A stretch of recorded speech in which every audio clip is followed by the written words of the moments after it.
가정주의를 맞이하여서 오늘은 가정에 대한 말씀을 함께 나누고자 합니다. 여러분, 가정은 하나님께서 아담과 하와를 통하여서 만들어 주셨고 인류에게 있어서 첫 번째 공동체라고 할 수 있어요.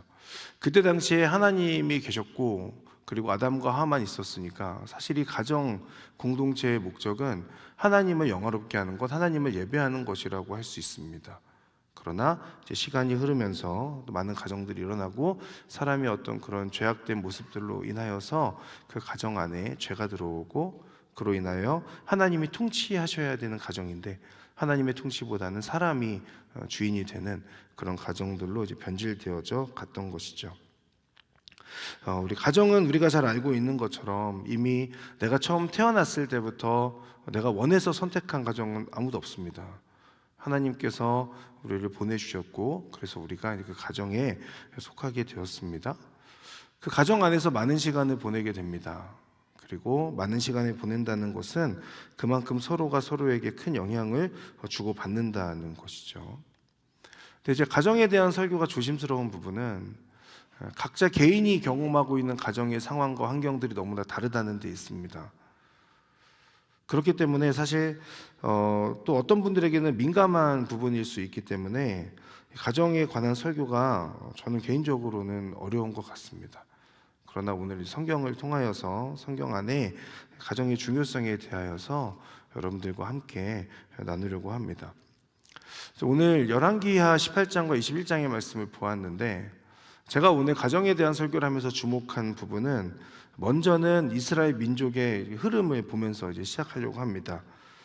이스라엘 민족에는 원래는 왕이 없었습니다.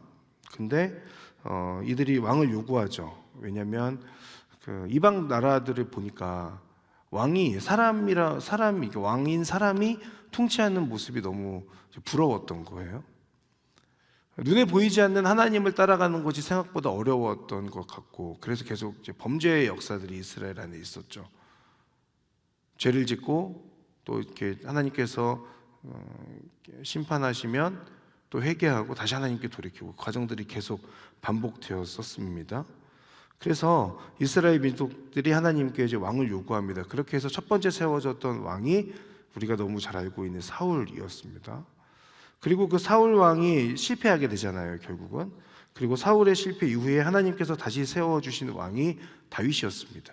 다윗은 하나님의 마음에 합한 자였고 하나님께서 기뻐하시는 행동들을 많이 했죠. 그로 인하여서 하나님께서 다윗의 자손들이 왕위를 계속 이어갈 것이다 라고 그렇게 다윗 왕조의 그 약속을 하나님께서 하시는 장면이 나옵니다. 사무엘하 7장에 나오는 내용인데 그리고 나서 이제 다윗이 죽고 나서 바로 그 아들인 솔로몬이 왕이 됐죠. 그리고 솔로몬이 왕에서 물러나는 그때부터는 남유다와 북이스라엘로 갈라지게 됩니다. 북이스라엘은 시작부터 솔로몬에 대한 반역으로 시작된 나라였고 19명의 왕이 즉위하는 동안에 하나님을 경외하지 않았고 그 안에서도 여러 번의 반역이 일어났어요. 그러나 남유다 같은 경우에는 왕마다 하나님을 경외하는 정도의 차이는 분명히 있었습니다만 하나님께서 다윗에게 약속하셨던 것처럼 다윗의 자손들을 통하여서 그 왕위가 이어져 갑니다. 그래서 20명의 왕이 남유다를 통치하게 되죠. 그 20명의 남유다의 왕들 중에서 가장 훌륭하고 업적이 있고 그리고 하나님을 경외했던 왕 3명을 뽑는다면 여러분 누굴 뽑는지 아십니까? 네, 말씀드릴게요. 히스기야와 요시야, 여호사밧이라고 하는 왕을 보통은 꼽습니다. 우시야 왕도 있는데 우시야는 이제 말년이 좋지 않았고 사실 히스기야도 그런 부분이 있습니다만 히스기야는 너무나도 이렇게 많은 그 훌륭한 일들을 하였기 때문에 선한 왕으로 꼽히죠. 반면에 가장 악한 왕, 하나님을 경외하지 않았던 왕, 그 민족에게 해를 끼쳤던 왕 3명을 뽑는다면 므낫세, 그리고 아하스, 여호람을 뽑을 수 있어요. 특히 므낫세는 55년 동안이나 악한 왕으로 존재하고 군림했습니다. 나라를 망치는 왕으로 유명하죠. 제가 이제 오늘 이 이야기를 먼저 드리면서 시작하는 그 이유는 히스기야에 대해서 주목해 보고자 함이에요. 히스기야가 아까 말씀드린 것처럼 엄청난 이 업적을 남긴 선한 왕으로 성경에 기록되어져 있는데, 근데 그 히스기야가 독특한 것은 가장 악한 왕 3명 중에 아하스와 므낫세가 있다고 했잖아요. 히스기야의 아버지가 아하스고 아들이 므낫세라는 데 있습니다. 그 히스기야 왕은 남유다를 통틀어서 가장 많은 업적을 남겼지만, 그러나 그의 아버지와 그의 아들은 이스라엘 역사에서 그만큼 또 최악의 왕들이었다라고 하는 것에 대하여 좀 우리가 초점을 맞추고 이 말씀을 나누려고 합니다. 어느 한 사람의 인격이 형성되어 가는 과정에서 가장 많은 영향을 주고받는 사람들이 가족일 것 아닙니까?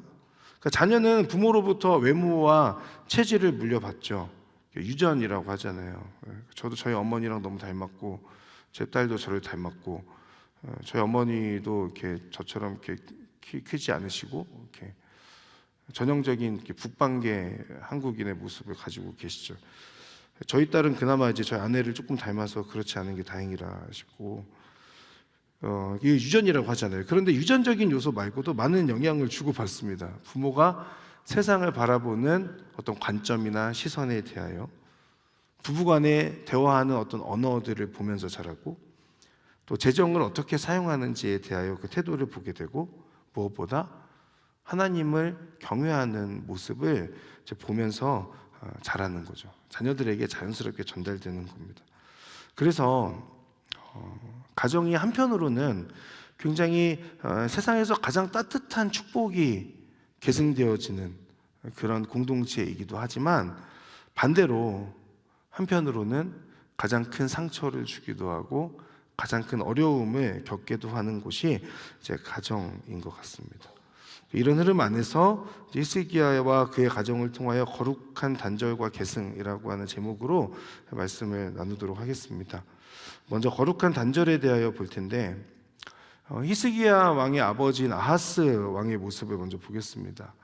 열왕기하 16장을 가서 보면, 오늘 읽었던 본문 앞쪽인데요, 아하스 왕의 모습이 나오는데, 그는 아수르의 우상을 가지고 왔고 심지어 친아들을 몰렉 신에게 바치기 위하여서 불길 속으로 지나가게 하는 인신제사를 드렸던 왕이었습니다. 히스기야는 이런 아버지의 영향 하에서 자라게 된 거죠. 형제들 중에서 우상의 제물로 불타 죽는 것을 봤거나 보지 않았더라도 최소한 들으면서 자랐던 사람이 히스기야라는 거예요. 폭력적이고 광기 어린 아버지, 하나님을 경외하는 신앙은 찾아볼 수 없는 그 환경 속에서 자랐던 사람이 히스기야였습니다. 그런데 놀라운 것은 오늘 본문 18장 3절이에요. 3절 말씀 같이 한번 읽어보겠습니다. 시작.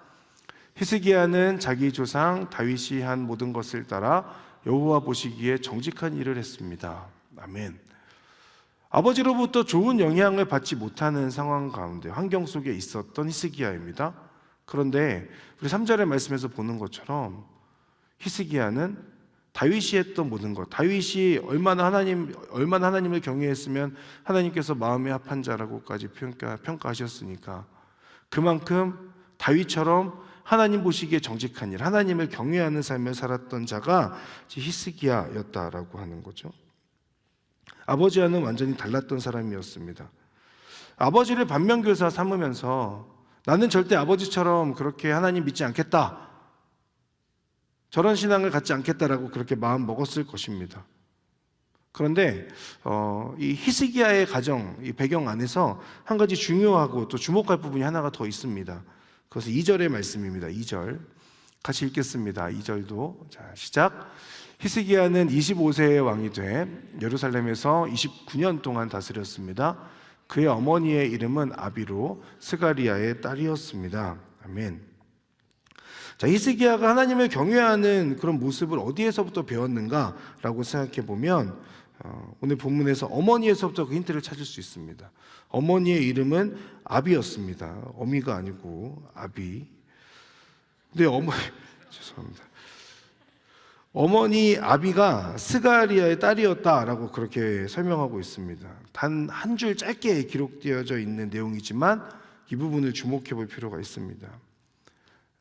이 주석을 이것저것 다 찾아봤는데 그 찾아본 결과로도 동일한 결론을 도출하게 되는 것이, 성서학자들이 말하는 이 스가리야라고 하는 이 사람은 하나님의 묵시를 밝히 알던 거룩한 선지자였을 것으로 봐요.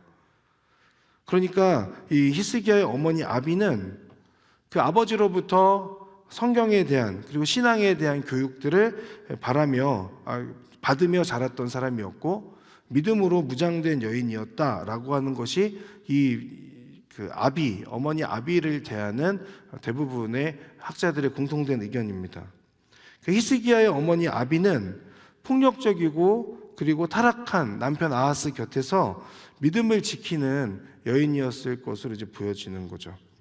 제가 예전에도 이런 저의 어떤 가정의 상황들을 이렇게 짧게 나눴던 적이 있는데 반복인 것 같지만 한 번 더 이 부분을 말씀을 드린다면 저의 증조 할머니는 그 유명한 무당이었다고 합니다. 저는 뭐 그분을 직접 보진 않았으니까.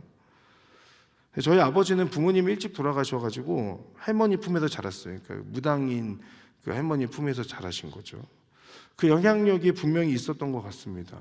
그러다 보니까 저희 가정도 사실 여러 모양의 시험과 또 어렵고 힘든 부분들이 있었어요. 저희 그 증조 할머니가 엄청 용하셨대요. 보통 신내림 받았다고 하잖아요. 그래서 언젠가 저희 그 가족들이 다 양평에 저희 친가가 이제 있는데 그 양평에 가서 큰아버지가 저한테 이제 경훈아 저기서 저기 보이니 저 끝에 보이니 엄청 먼 곳에 이렇게 보이는 곳이 있었는데 저기까지가 다 우리 땅이었다라고 얘기하시더라고요. 그건 어디서 났어요? 그랬더니 너희 할머니가 다 점 이렇게 쳐가지고 다 번 돈이래요. 근데 그 이후에 그 자식들은 빨리 죽고 그리고 도박과 술과 이런 것들로 다 그 땅이 없어지고 지금은 그 가족 묘로 쓰는 딱 그 조그마한 남았어요. 그 제가 그때 그 큰아버지한테 왜 그러셨냐고, 저 땅 중에 하나만 저를 주셔도 좀 편하게 살 수 있는데 왜 그러셨냐. 그리고 저희는 모든 제사를 다 지냈습니다. 그래서 저희 어머니도 저희 아버지도 항상 그 큰 집에 가서, 큰 집은 양평이 아님에도 불구하고 큰 집에 가서 항상 그 제사 지내고 그런 시간들을 가졌어요. 그때 저희 집안에 전쟁을 선포한 분이 있었습니다. 저희 어머니였습니다. 전쟁을 선포하고 앞으로 우리 자식들에게는 그 제사상에 올라가는 음식을 주지 않겠다라고 그렇게 선포하시고 그 어른들과 이제 싸우기 시작하셨죠. 처음에는 조심스럽게 그렇게 몰래 하셨는데 제가 신학을 공부하고 나서부터는 대놓고 말씀하셨습니다. 우리 아들은 이제 하나님 섬기는 아들이고 목사가 될 사람이니까 제사상에 올라간 음식은 먹일 수 없다라고 그렇게 말씀하셔가지고 저는 괜찮다고 했는데 맨날 가면 분위기가 험악해지니까 나는 그분의 자유하니까 나는 그냥 맛있는 거 먹을게라고 했는데 결국 맛있는 거는 올라간 거 맛있는 거는 못 먹고 이제 다른 음식들을 많이 먹었어요. 대신에 저희 어머니는 생일이나 이럴 때는 친척들을 열심히 섬기셨습니다. 오히려 열심히 그런 부분들은 섬기시면서도 제사와 차례상에 대해서는 정확하게 거절하셨던 그런 분이었어요. 저희 어머니 지금 목사님이신데 그때 당시에 저희 가문에 믿지 않는 사람들밖에 없는 상황에서 진짜로 거룩한 전쟁을 선포하신 겁니다. 그 덕분에 저도 그렇고 저희 가정도 그렇고 저주받은 것 같은 그런 가문의 흐름에서 벗어날 수 있게 되었고 하나님 앞에서 명절 때마다 혹은 제사 때마다 죄를 짓거나 불편한 상황들을 겪지 않게 되었습니다. 제가 다 헤아리지 못하는 어머니의 용기와 헌신과 노력이 있었겠죠. 그리고 그 축복을 제가 대신 누리고 있다라고 그렇게 생각합니다. 저는 히스기야도 그랬을 것으로 봐요. 아버지의 영향 하에서 너무나도 힘든 시간들을 보냈을 거예요. 그런데 그 히스기야가 왕으로 등극하면서 아버지의 그 모든 죄악들을 단호하게 거절할 수 있었던 것은 그 어머니, 그러니까 아버지로부터 신앙교육을 받았던 그 어머니의 영향, 어머니로부터 받았던 어떤 그런 신앙의 유산들이 있었기 때문에 아마도 히스기야는 여러 힘든 상황 속에서도 그 가정을 지켜내고 또 거룩한 단절을 행할 수 있었던 것 아닌가라는 그런 생각을 해봅니다. 여러분, 부모님으로부터 신앙을 물려받는다는 것 엄청난 은혜입니다. 그리고 축복이라고 저는 믿습니다. 근데 부모님으로부터, 훌륭한 부모님으로부터 신앙을 물려받음에도 불구하고, 받았음에도 불구하고 그분들의 모습을 보면서도 하나님을 온전히 또 경외하지 못하고 하나님을 믿지 못하는 자녀들의 모습들도 있죠. 이 자리에 혹여나 계신다면 여러분, 그 축복을 여러분 누리고 있지 못하고 있다는 것을 기억하시고 부모님께 감사하며 여러분의 신앙을 더 잘 지켜낼 수 있으면 좋겠습니다. 잘 간직하고 잘 계승하는 거죠. 그런데 이 자리에 누군가는 부모님으로부터 그 신앙을 물려받지 못한 분들도 계십니다. 더 나아가서 우상을 숭배하거나 다른 종교를 가진 부모님이 계신 분들도 분명히 계실 거예요. 그렇다고 해서 그분을 탓할 수는 없는 거죠. 그리고 그분들처럼 살 수 있는 것도 아니고, 그때 필요한 것이 거룩한 단절입니다. 저희 어머니가 하셨던 것처럼 나는 영적으로 불행한 환경에서 태어나고 자랐다라는 것으로 탓하지 아니하고 그 상황 속에서 내가 더욱더 하나님을 경외하며 살겠다라고 하는 그 믿음의 결단이 우리 안에 필요한 거죠. 빛이 없다고 탓하는 당신이 빛이 되어라 라고 하는 그 탈무드에 있는 그 문장처럼 여러분이 깨어 있어서 끊어낼 수 있는 그 부분들을 거룩한 결단으로 끊어내고 그 가정 안에서 여러분들이 첫 번째 영적인 제사장으로서 설 것에 대하여 기도하며 거룩한 전쟁을 선포하는 거죠. 그렇다고 해서 전쟁을 치르라고 했으니, 거룩한 전쟁을 선포하라고 했으니 갑자기 오늘부터 가가지고 뭐 전쟁을 선포하겠습니다라고 하면서 그런 행동들 하지 마시고 오히려 더 사랑으로 섬기고 겸손하게 부모님을 모시고 하면서 나는 나의 그 신앙을 지켜가는 것이 이제 우리 안에 필요하다는 거예요. 남편 아하스의 모습을 보면서도 아들에게는 신앙을 가르쳐주고 싶었던 히스기야의 어머니 아비의 모습을 우리가 함께 기억하면 좋겠고, 또한 그 어머니와 함께 신앙을 지켜내고자 히스기야가 그 아버지 아하스가 했던 악한 행동들을 그대로 답습하지 않았던 모습들, 그 거룩한 결단의 모습들을 또 우리가 함께 보면서 여러분이 속해 있는 그 가정 안에 하나님께서 기뻐하시지 않는 그런 모습들이 있다면 그것들을 끊어내기 위한 분명한 결단이 우리 안에 필요하다 싶습니다. 제가 어떻게 그걸 할 수 있을까요? 생각하시는 분이 있을 수 있고 또 그 안에서 용기가 없을 수 있습니다. 기도하며 시작하는 거예요. 하나님, 저는 저희 부모님이 하나님 잘 믿는 분이면 좋겠는데 방법을 모르겠습니다. 도와주십시오. 기도하고, 그리고 부모님께 효도하고 더 사랑하고 더 섬기면서 부모님께 복음이 전해질 기회들을 찾는 거죠. 그리고 또 믿음의 부모님들이 계시다면 그분들의 모습을 보며 어떻게 하면 내가 더 적용하고 잘 따라갈 수 있을 것인가에 대한 우리 안의 고민이 필요할 겁니다. 그것이 히스기야의 첫 번째 모습에서 우리가 보게 되는 거죠. 그런데 또 한 가지를 보고자 하는 건, 히스기야가 이렇게 뜨겁게 하나님을 경외하고 하나님을 사랑했던 사람인데 그의 삶에 또 하나의 미스터리가 있습니다. 그게 그의 아들 므낫세는 이스라엘 역사상 최악의 왕이었다고 하는 데 있어요. 1절부터 3절의 말씀을 아까 우리가 읽었지만 우리 한 번 더 읽도록 하겠습니다. 시작. 므낫세는 12세의 왕이 돼 55년 동안 예루살렘에서 다스렸습니다. 그의 어머니의 이름은 헵시바입니다. 므낫세는 여호와 보시기에 악한 일을 했습니다. 그는 여호와께서 이스라엘 백성들 앞에서 쫓아내신 나라들의 혐오스러운 관습을 따랐습니다. 므낫세는 자기 아버지 히스기야가 무너뜨린 산당들을 다시 지었고 또 이스라엘의 왕 아합이 한 것처럼 바알의 제단을 세웠으며 아세라 목상을 만들었습니다. 그리고 그는 하늘의 별 무리를 경배하고 섬겼습니다. 아멘. 므낫세는 악한 일을 했습니다. 우상들을 숭배했고 또 인신제사도 드렸던 것으로 보여요. 그것도 55년 동안이나 최장수 나쁜 왕으로서 등극했던 사람이 히스기야의 아들 므낫세입니다. 그 히스기야는 자신만 잘 믿고 아들에게는 믿음의 유산을 온전히 물려주지 못했던 거예요. 그런데 이 부분에서 주목할 것은 므낫세가 왕이 된 게 몇 살이래요 아까? 12살. 12살에 왕이 되었다라고 하는 거죠. 이게 왜 중요하냐면 히스기야의 내용을 보면 아시리아의 공격 앞에서 히스기야가 간절히 기도하는 장면이 나옵니다. 그래서 여호와의 천사가 아시리아 군대를 다 죽이게 되는 그런 기적을 경험했던 왕이 히스기야 왕이었어요. 이게 열왕기하 19장에 나오는 내용이고, 열왕기하 20장에 가서 보면 어떤 내용이 나오냐면 히스기야가 병들어서 죽게 됩니다. 그때 그 죽을 것이라고 하는 이사야 선지자의 예언을 듣고 바로 얼굴을 벽에로 돌리고 벽에다 대고 기도하기 시작해요.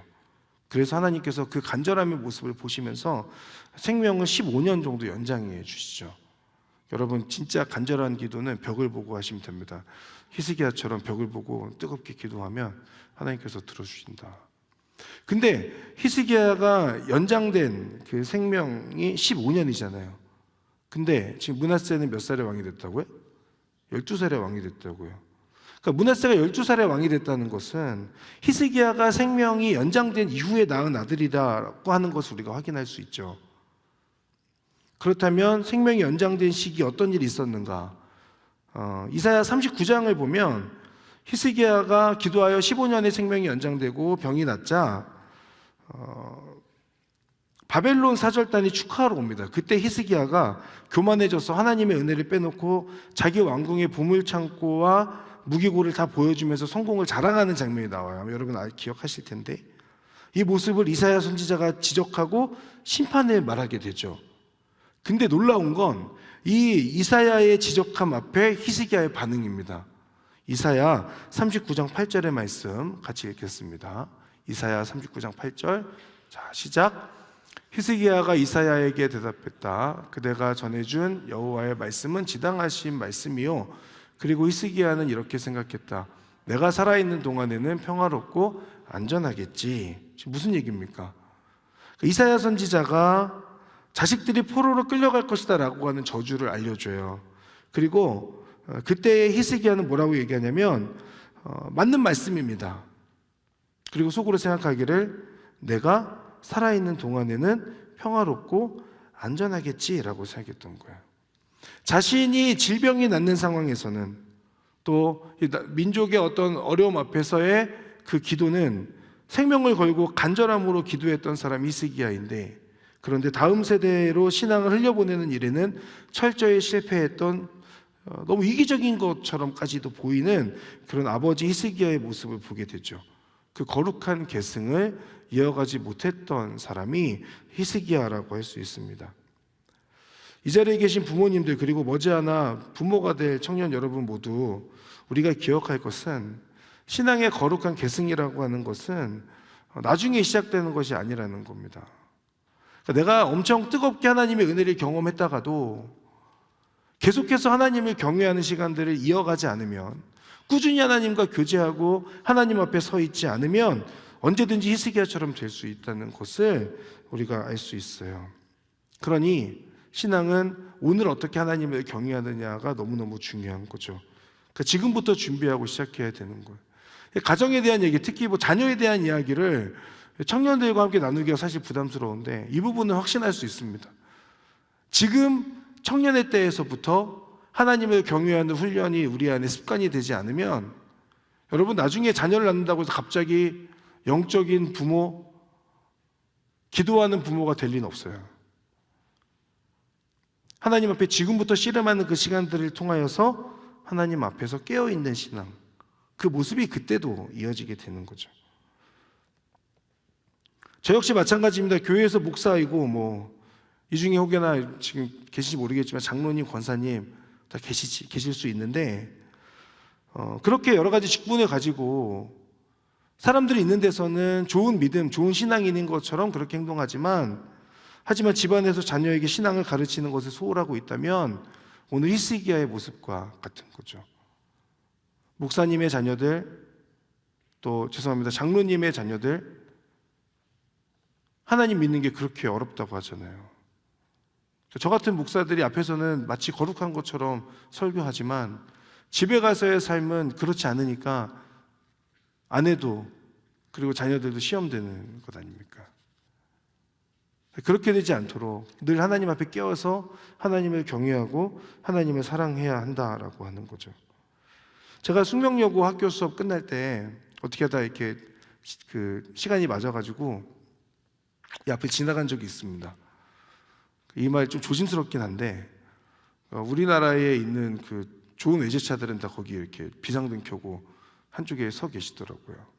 근데 그때 저는 그런 생각했습니다. 이 정도의 열심으로 자식들에게 신앙을 더 이렇게 건강하게 잘 물려줄 수 있다면 우리나라 희망이 있겠다라는 생각이 들었어요. 저도 마찬가지, 교회에서 나름 열심히 하겠다고 하는데 집에 가서도 저희 딸을 위해서 더 헌신하고 열심히 섬겨야 되겠다라는 생각을 하죠. 히스기야처럼 우리가 이기적인 나만 하나님을 잘 믿으면 됐다, 내가 살아있는 동안에는 평화롭고 안전하면 된다라고 하는 그 생각을 갖지 않기를 바라고, 그런 부모가 아닌 건강한 신앙을 물려줄 수 있도록 지금부터 준비하는 우리 청년 세대 될 수 있기를 바랍니다. 히스기야는 아버지 아하스로부터 악한 모습과 잘못된 신앙을 단절하였습니다. 그리고 그 누구보다 훌륭한 업적을 남긴 왕으로 후대에 기록되었습니다. 그러나 그는 생명이 연장된 후에 교만해짐으로 자신의 신앙에는 열심을 내었지만 후손들에게는 건강한 믿음을 남겨주지 못했어요. 외모와 건강과 재산은 자연스럽게 물려줄 수 있는 것 같습니다. 그러나 믿음은 자연스럽게 그냥 물려줄 수 있는 게 아닙니다. 유전도 되지 않고, 하나님을 얼마나 경외하고 하나님을 섬기느냐, 잠깐의 다짐과 결심으로 되는 것도 아닙니다. 가정의 그 아픔과 우상숭배의 그 모습들, 하나님께서 기뻐하시지 않는 죄의 모습들을 끊어내는 거룩한 단절함이 필요하고, 생명의 복음을 이어가기 위한 거룩한 계승 또한 우리 안에 필요한 것이죠. 하나님을 꾸준히 또 매일매일 오늘 주어진 삶의 자리에서 경외함으로 하나님의 백성으로 살아가는 저와 여러분 되기를 주님의 이름으로 축복합니다. 예수님께서 십자가에서 외치셨던 나의 하나님 어찌하여 나를 버리시나이까, 이 고백은 죄로 가득했던 인간의 삶의 단절을 가져오신 외침이었고, 십자가 죽음을 통해 하나님께 나아갈 길을 온전히 이루어 주시는 계승의 어떤 외침이었다고도 우리가 볼 수 있죠. 그러니까 우리 영혼이 십자가를 통과하게 될 때, 십자가 앞에 바로 서게 될 때 예수님의 모습을 묵상하며 우리 안에서도 거룩한 단절과 계승이 일어날 수 있다는 거예요.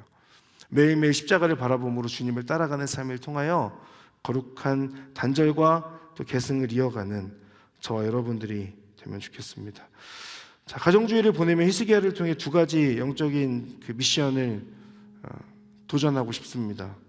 첫 번째, 죄와 불신, 자기 사랑으로부터의 거룩한 단절을 선포하는 것. 우리 가정에 흐르고 있는 아픔과 분노와 쓴뿌리와 죄의 모습들이 있다면 여러분, 부모님 탓할 것이 아니라 여러분에 대해서 끊어내는 거예요. 어떻게 하면 이 가정 안에서 내가 영적인 제사장으로 바로 설 것인가? 환경을 탓하기보다 환경을 거룩하게 바꾸는 것에 더욱더 힘쓰는 저와 여러분이 될 수 있기를 바랍니다. 그 죄의 물줄기를 막아서는 사람이 되셔서 여러분 가정을 하나님께로 인도하고 여러분 가정을 살려내는 거룩한 하나님의 사람들 되시기를 축복합니다. 또 하나, 거룩한 계승을 위해서 멈추지 않으셔야 돼요. 나 혼자만의 삶에 만족하는 것이 아니라 자녀에게까지 그 믿음이 흘러가는 것을 꿈꾸며 기도하는 것, 그리고 내가 존경하는 부모님의 신앙의 모습이 있다면 그 모습을 나의 삶으로까지 계승해 갈 수 있도록 우리 모두가 깨어서 기도하는 모습들, 그것이 이제 우리 안에 필요한 거죠. 아하스에서 히스기야가 나왔다는 거 여러분 기억하세요. 그리고 히스기야에서 므낫세가 나왔다는 것 또한 여러분 꼭 기억하셔서 하나님을 경외하는 그 믿음이 있고 그로 인하여 거룩한 단절과 계승이 우리 안에 일어나게 되는 모든 예배자들 되시기를 축복합니다. 우리 함께 찬양하며 기도의 자리로 나아가겠습니다.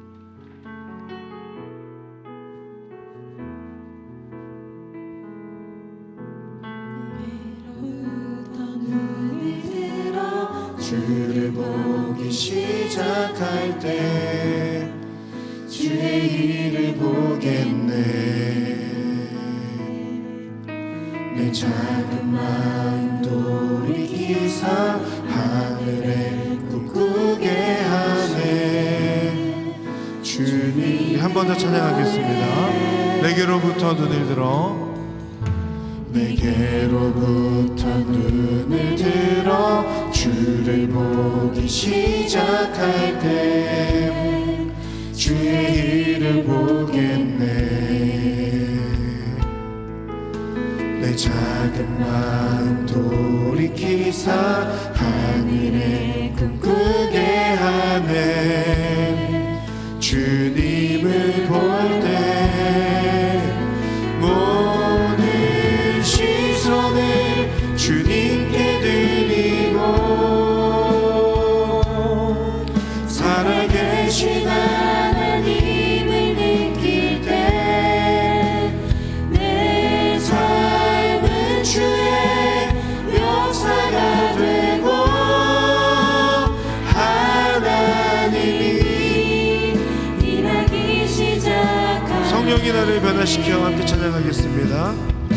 성령이 나를 변화시켜 모든 두려움 사라질 때 주의 일을 보겠네. 황폐한 땅 황폐한 땅 한가운데서 주님 마음 알게 되리. 주님을 볼 모든 시선을 주님께 드리고 전능하신 하나님을 느낄 때 세상은 주의 나라가 되고 하나님이 일하기 시작. 모든 시선을 주님께 드리고 모든 시선을 주님께 드리고 살아계신 하나님을 느낄 때 내 삶은 주의 역사가 되고 하나님이 이 시간에 함께 기도할 때